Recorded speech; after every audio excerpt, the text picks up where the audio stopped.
So you don't need to whisper? Oh, in the complex? Yeah. Huh.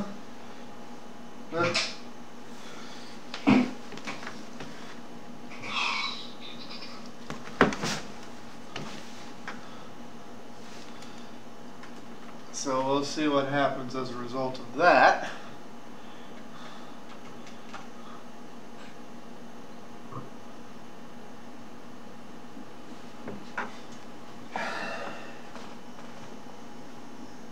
The problem is I don't have an actual mixer. I have a makeshift one. I think I need to just go get one. You can't have you set up that way because you'll too loud and blow the sound out.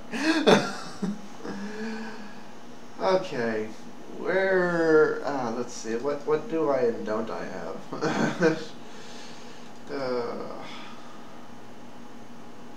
I have not been excessively following tech. Yeah. I'm waiting for my BlackBerry 10. It's supposed to come out tomorrow in Verizon.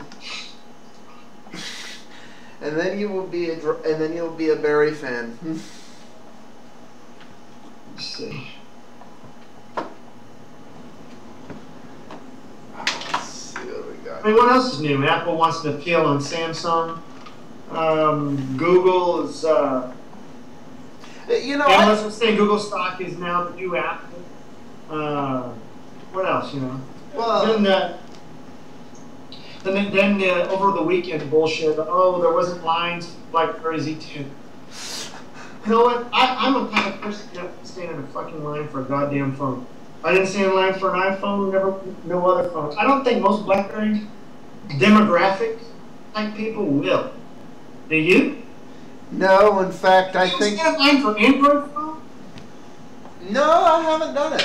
Although technically, Google has created a stand-in-line phenomenon with the Nexus 4, in that there's many Android users who like, well, I like a Nexus 4 if I can ever order one, but we don't. We just like periodically check back in and see if we could order one today. We don't just stand there and go, can I order it yet? Can I order it yet? Can I order it yet? Can I order it yet? Can I order it yet? Yeah, see, I don't use lines as a measure of success, well, but see, that right there is an Apple marketing thing. Apple people convince people that shorting supply and selling out and so on is the measure of the success of a product. It's media event. People like to be on TV, obviously. Yeah, but it's not how many units you've done. It's, hi, did we short our supply enough to have people standing in line long enough to sell out? That's the event of a successful. In Apple, basically, you know, they under-deliver the first run or two of units just so they make sure they do sell out.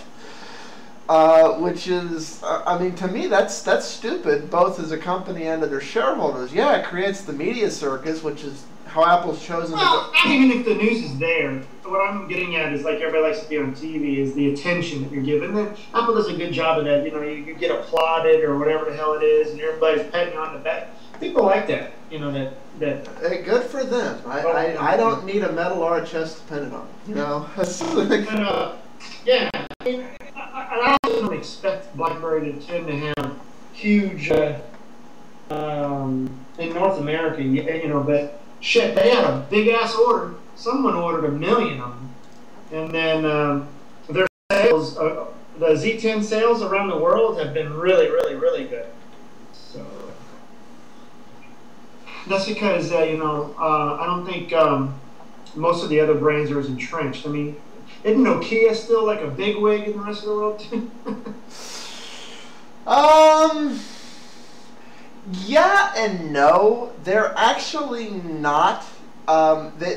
With the adoption of smartphones in the less global wide, they have started to fall from their grace. Yeah, they're smaller than they used to be, of course. But I mean, they still have pretty big markets elsewhere. They have a large market, but they also see the writing on the wall, and they pretty much know. It's why there's kind of that unholy alliance thing going on and everything else, because they know it's not going to be that long before they're going to basically be another IBM.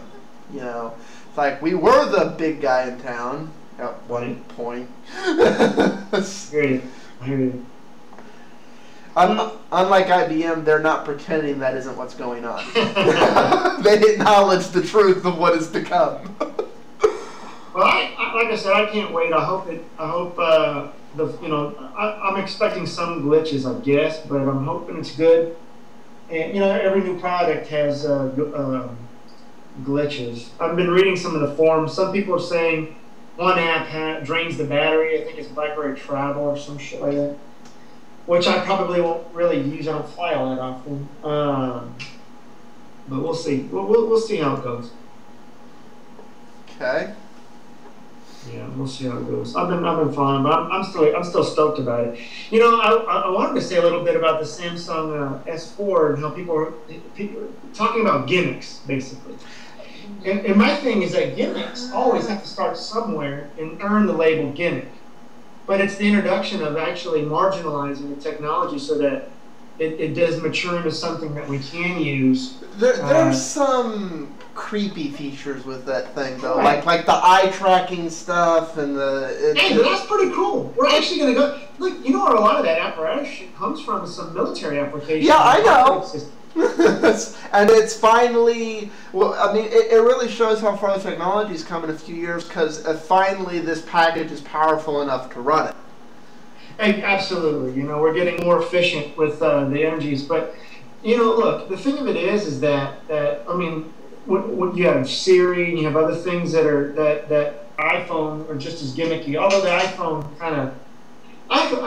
has never, in all the iPhones I've owned, has never been the forefront of features, really, except for the. Yeah, there was that one. What was it? I want to say it was a Samsung commercial where that was the commercial for the Android phone. Like all the Apple people are standing in line around the store, and the Samsung Android user comes up and does a. He's like, oh, did we get last year's Android features? I hope we did. I hear we got them finally. And then they come out and they do the bulk touch scan thing. They're like, yeah. When do you think we'll be able to do that? It's but you have stuff like the Retina display, and then you have internal Apple where it's like, why isn't this going to be here? Oh, somebody actually pointed out to me the other day that the Retina display is actually a lower resolution than the competition now. Yeah, the competition is being to blow it out. But here's my point with one thing that I like. The eye tracking is cool shit that it's going to come in handy. Although stopping movies and shit, I'm not sure that I would really, What I do like is not having to touch the screen. And I had a conversation with someone about that. And people don't actually understand how powerful that is. Being able to not to touch the screen actually can make technology cheaper. I agree with that. However, I want to, before I decide one way or the other on this, for those of you who have no idea what we're talking about and weren't keeping up with stuff, basically the new Samsung Android phone has this where it's monitoring your eye movements to figure out what you're doing. So it's like you're reading a web page, it knows when you would start to reach up and that's the thing. I want to experience this experience and see how many times it gets it wrong before I decide if this is cool. They have to play with that. That's what it has to start from somewhere. That's not the feature I'm talking about. I'm talking about the gestures over. You can do these gestures when you don't have to touch the screen. That's extremely powerful. That's the beginning, and I guarantee you when that technology matures, you'll probably be seeing iPhones of that. Because I can't tell you how many touch phones, no matter what, and this happens to a lot of people I know. Our hands are oily and stuff doesn't click when you want it to. And a lot of it has to do with sensor interpretation with GUK and all this other shit. Well, and really, that's more an innovation than any new technology, because it's the exact same technology we've been using with years with things like the Kinect and the Nintendo remotes and everything else. I mean, it's just. I'm not saying it's new. I'm saying I'm loving the application of it on the phone, where I think it's heavily needed. Especially the expense of a screen can actually now be reduced with terms of capacitive touches and things like that, and being able to use these gestures and type applications like that. I just think that it's it's a step in the right direction to help make technology cheaper. I think and a bit more efficient for what we're wanting to do on phones at least. I'm still not a fan of touch or a gesture in front of the computer, regardless, on the desktop. But for a phone, I think I'm more a fan inherently of that technology. Honestly, with something small like a slate or a phone, I would honestly rather physically touch it. I would rather treat it like a remote with synthetic buttons. I would rather use this about being on the phone in something like my desktop, where I'm sitting. Well, because I multitask like nobody's freaking business. I mean, I sit here and do basically. So you're saying using it as a mouse? No, I'm saying using it as yet another thing. If I had a little camera on top of my thing that can inherit things like that, in the same way I use the eye thing or the over the hand gesture shit. I'm talking about the over-the-hand gestures. The reality is... My hand's not moving towards the screen when I have a keyboard and a mouse. That's way too much time consuming. Well, no, I would like the ability to do both. In the same way you can... Because the reality is, at any given moment, there are about 8 ways I can get something accomplished. And there are times where my hands, like I'm messing with another computer, and rather than reach over to the other keyboard and mouse, it would be nice to just hold my hand up and go, hey, you do this, you do that, you know. And that application for people who multitask like me, a business would love it. But as far as for average power user, I see that being slow to be adopted because, like you're saying, if you're using one computer at a time, well, you're not taking your hands off that keyboard and mouse. Take your hands off and do these gestures slows you down. Yeah. It would basically let me control 2 computers at once, which I can't do very efficiently right now. I see what you're saying. Well, that eye thing may come in handy, man. Tracking your eye, you're like moving it around and stuff moves. Yeah and no, particularly if it starts interacting with videos and stuff, because something I do all day long is I'll start something up over here and go, okay, I can just listen to this part. I can, and it get very eye movement would get very confused with somebody like me. No, I'm reading that out of my peripheral vision right now. Don't worry about it. Which I actually do at least 3 times a day. Well, I mean, you know what? So I just use that because most Apple people, it's so gimmicky. It's gimmicky. Yeah, whatever. Like Apple doesn't have its own gimmicks. To me, that's like a fallacious argument to know that you've been out featured. Well, but it doesn't matter. I'm not gonna own this for him. I'm a BlackBerry. I'm just saying is, and then I'm sure Apple will come up with something, and the Android people will call it a gimmick. I don't know. Oh, my wife's phone got upgraded to Jelly Bean. Okay. She likes her hate. That's 2 Android upgrades in a year. And there's a problem with that? No. I'm just saying that I thought that Android phones never get upgraded. Okay. Isn't that what Apple people say? I guess. Ooh! I swear, and that argument, I could read it on almost every Apple blog that Android phones don't ever get upgraded to the latest software. Now, let me say... well, okay, actually, their argument is that they're not always up to the latest and greatest. Not that they don't get upgraded. I was hoping you'd say that exact phrase. Exactly like that. And I'm glad you said it just like... Because my next point is that my always argument, I have a YouTube video actually stating that out there, that I don't think upgrading is always the right thing to do, because the latest is not always the greatest. Well, I mean, to equate it to the desktop side, it's like, okay, Windows XP does everything I want my computer to do. I better run out and get... I'm Barry from Detroit. I come with the car. You work for Ford, and you're going to follow... I apologize, I was browsing stories, and apparently one of them had an auto-load video. I am very sorry, that is annoying. Hey, for the history of Apple and all the iPhones I've owned, an upgrade was necessary, because we had to get upgraded to have copy and pasting. We had to get upgraded to get MMS. You know, we had to get upgraded to have simple multitasking. Therefore, upgrades were absolutely necessary. Because features that could have been included from day one were omitted for upgrade's sake. Yeah. Jesus. Always, upgrades are to me, is a fallacious argument. And that's why I'm glad you just said the latest and greatest. Because, man, I sure do know a lot of people, though, iOS 5 that certainly don't think it's the greatest. Well, but it is the latest. Yeah. There's a lot of people who are, like Siri is a perfect example. When Siri worked before it was upgraded. Well, Siri had to change the shit up because, I know. The shit out of there. I mean, my wife's voice recognition thing is fast as hell. That process is lickety split, let me tell you. Well, but that's more a RAM thing than anything else. The reality is, when it comes to memory specs, most Android devices are a bit beefier than their Apple counterparts. Yeah. So therefore, they're able to handle a little bit more simultaneous tasking. Yeah. Man, but I'm gonna tell you, it uploaded Jelly Bean and my wife uses the hell out of that phone for Facebook. Man, she loves that Facebook shit.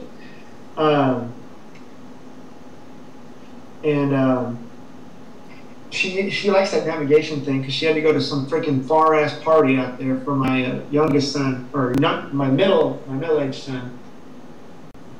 So she used that shit, and it upgraded Jelly Bean before because she wanted me to put in the address to this birthday party to her phone. So when I picked up the phone it says you have an update. So I said, honey, what is this? Did you ask for it? She said, nah. She says, I didn't request anything. So I clicked the thing, and it was like notifying me. It had like an okay or cancel type thing. So I read it and said, oh, shit, you're getting Jelly Bean. Well, the other thing I like is that it doesn't just do it to you. I mean, it does let you choose. Yeah. I know, and you had to get upgraded if you were an Apple iOS user. To be able to get over the air OTA updates. I mean, this thing didn't even touch my wife's computer. Nope. However, I will point out there are a couple of Android handsets that isn't the case. They are forcing people to tether their Android phone to a computer to upgrade when I found out about this, and I said, well, that's a fail, especially given Android's over-the-air update nature. That's a complete fail. It's a big fail. I mean, how many years? 3 generations of iPhone has said, Apple, what the hell are you going to do this shit OTA, man? Come on. Finally, they listen. Yeah. And I don't know what the few device manufacturers... I pointed out, there's an upgrade for Android is a want. An upgrade for an iOS user is a need. Well, that's the Apple way. Steve Jobs, okay, the Apple ecosystem has not yet decided that I need this feature. No, I was watching this YouTube video and stuff. There were 2 prominent YouTubers doing iOS versus Android, and the iOS defense said, well, you can jailbreak it. Let me put it this way. I'll be very concise. If you want to jailbreak your iPhone, you don't want an iPhone. It comes right down to that shit. If you need or want to jailbreak your iPhone, you don't want an iPhone nor need one. That's it. That's true. Yeah, of course it's true. That's a very logical statement. That's right. But Apple told me I want an iPhone. Therefore I must, right? Yeah. Well, you have to admit they have the potential to be profitable, quote unquote, as it is. I mean, there was all the app gold rush and so forth. I mean, there's an interesting story here. I'm just going to read the first line of it. It pretty much sums it up. When a 17-year-old high school student can sell an iPhone app based on another firm's technology with no review for 30 million has the world gone mad, and that really is the world we live in today. You know, so it's like people are happy. It's just. Oh Lord. Well, that's just my little digging into iOS. You know, I was looking at getting SSDs like we talked about for my Mac Pro, but man, it's kind of a pain in the ass to do an SSD in this thing because of the trays and they don't make 3.5 inch, they make 2.5 inch. Well, there's that converter kit made for. Yeah, I ain't gonna go fucking buy that bullshit. And it makes the hard drive that much more expensive. And to me, SSD is really great performing, but shit, it ain't worth the money. It's not worth the money. Well, it wouldn't cost that. I am not paying $400 for the size drive I want. And I'm not going to go repartition my shit to put just the OS on it and all this other crap. I said, forget it. So. You know, I'm already planning to get the latest Mac Pro when I have the money for it, when it comes out. Of course, I don't know when the last one will come out, and that'll be probably my last. Don't you think you should wait till it comes out before you commit to that? Yeah, I'm gonna wait till it comes. I'm sure it'll be good. I'm still a Mac fan. I may not be an iOS fan, but I'm sure it'll be a Mac fan. What? You know what? You're just gonna be yelling if it comes out and it's like a downgrade, in the same way some other Apple stuff has been. It's like, why did they? But it can't do. But let's hope. I hope not. I hope not. Don't jinx it. I'm not the only one who thinks that might be what happens with the next Mac Pro, given the trend that's been going on with Apple as of late. No, and it's not. That they'll like. I know. I'm reading a great story from another Apple fan, like an Apple fan. They're saying, man, they used the exact words you and I have used in the show before. They said, you don't ever hear Apple say, and our Pro users want. And I was like, man, I said that shit. On a few of my shows, man. That was cool reading that. Oh well, such is life. Well, you know what? I think I've figured out why Apple stopped trying to market to those people. They don't drink Kool-Aid. No, I think, look, they made Apple's a business. They make money. I mean, they made Yeah, I know, but what I mean is they figured out they make more money by people who blindly drink their Kool-Aid. So I think that they said we can make more money, you know, with fluff. This, like, versus that. Yeah, it's like fluff is more profitable. Obviously. Yeah, it's especially when I can get somebody to pay for something they can get free somewhere else. I mean, that's the epitome of profit generation.